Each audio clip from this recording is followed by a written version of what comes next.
2002 C5 Corvette. Hey guys, welcome back to the channel. If you're new, my name is Andrew and I am the Gearhead Drummer.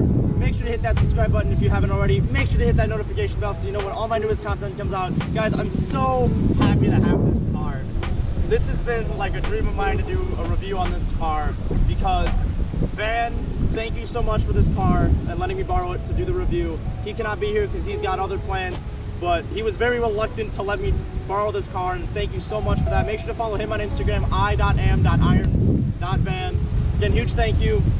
Guys, we are standing here with a 2002 Corvette C5 Z51 handling package.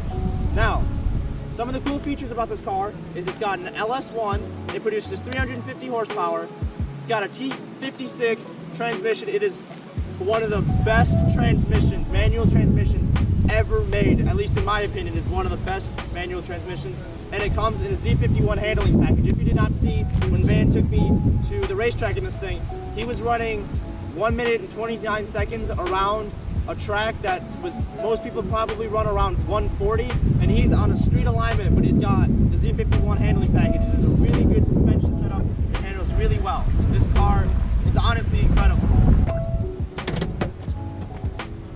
Like I said, this car features a 5.7 liter LS1 engine. Some of the cool things about this engine are it doesn't have a standard airbox. The airbox actually moves to the front of the car instead of off to the side.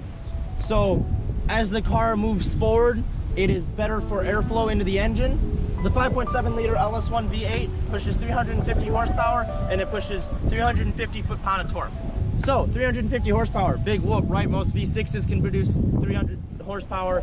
Even some 4-cylinders are pushing more than 300 horsepower. Well, even though yes, this is only 350 horsepower out of a V8, this car weighs only 3,100 pounds. It's made of a combination of fiberglass, 1% fiberglass to be exact, and 99% plastic. So it is extremely light. This body weighs relatively nothing.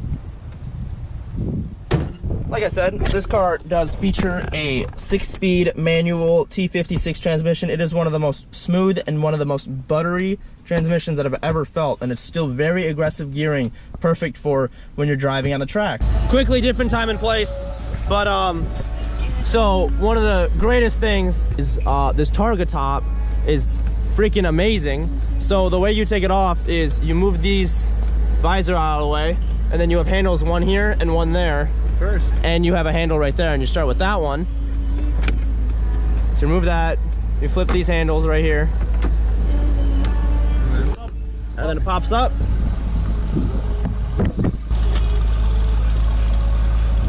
That.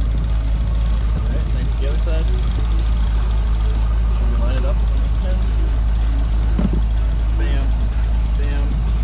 So it comfortably fits right in those pins. Then you lower it down, and you have switches right there, and boom, now it's locked into the car. Well, oh, you gotta move that flag out of the way. Failure. Alright, trying again. You messed up, man. Boom. Pin, and pin. And now it's in, and you can drive nice and comfortably. And those pins that were in the X are the same pins that go into these holes. Yep. As just mentioned in the other clip, we have the Targa top. Well, this car does feature a hatch-like trunk, which is really nice because you get all the features of a hatch, like getting a lot of trunk space, but this is still a two-door, I want to say it's a coupe, it's a Targa top, but it's still a two-door sports car, and it's got plenty of trunk space, and it's very, very good for daily driving in, I don't want to say perfect weather because, you know, you can drive this thing in the rain, but in good weather. You don't want to be driving this thing in the snow. It is still very low to the ground, and it is still a rear-wheel drive vehicle. Now, one of the coolest things this car has is pop-up headlights. Who hates pop-up headlights? Yes, they do make the car less aerodynamic, but when you're on a racetrack and driving, it's usually not at night, so usually you don't need pop-up headlights. And plus, these things look freaking cool.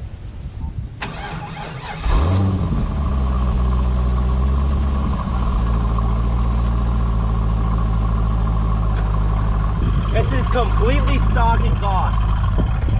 This LS1 sounds really, really good. Modification wise, he did to this car was on the oil pan, he put trap doors on it, so when he's pulling lateral G's on the track, it doesn't prevent oil starvation when he's turning one way and the oil pump is on the other side, not getting any oil to the through the engine.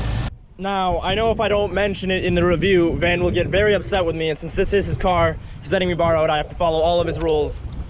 He's got some pretty good looking red tow hooks on the back of his car. He's also got one underneath his front plate cover, but well, it's covered up by this cover, and he doesn't really want to show it, and it looks better to have the Corvette logo on top instead of having the red tow hook. But they are good looking tow hooks.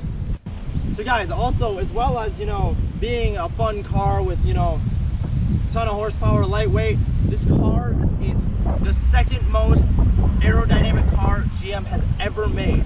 Back in the 90s, they made an electric car. Well, we're not going to talk about that because there's only one electric car we like on this channel, and that is the Tesla. Sorry to all your Prius owners, but leave.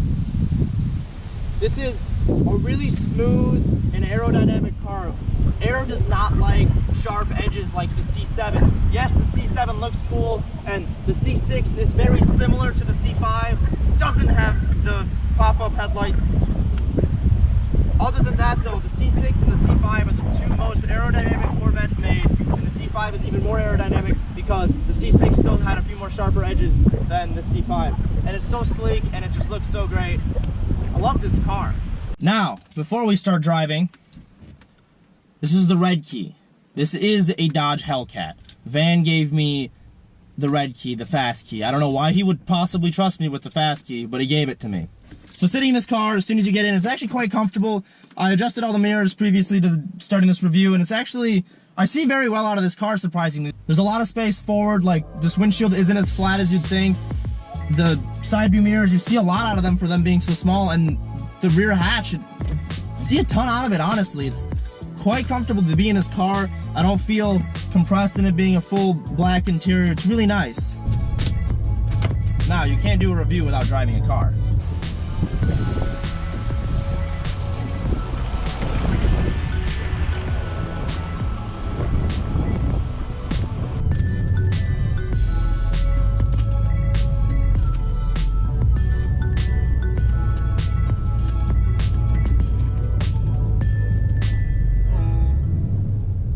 Personally, for me, this clutch point is actually a lot higher than I would personally like it, but it's a very smooth car. It doesn't, you know, the gearbox is really smooth. The clutch is actually really soft for a sports car. I would think it would be a lot harder. You pull the front turn signals out, so the car does click really fast. The rear still do work, but it sucks because the front doesn't.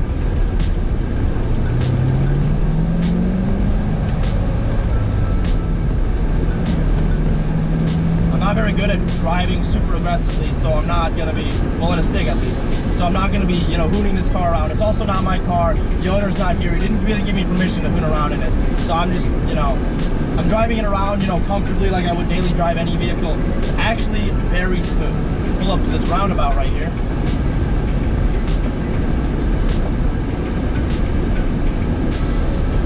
Now, the really nice thing about this car is it is a Corvette with a Z51 handling package. It's smooth. I'm going 20 miles an hour, this car is still flat. I'm gonna go through this roundabout more than once just because it's really fun to drive with this thing. But I'm going about 20 to 25 miles an hour in this roundabout, and the car is still holding itself flat. It's not wobbling back and forth. It handles really nicely and really softly. And as far as engine-wise, I'm in third gear, it will still pull out of the roundabout very comfortably.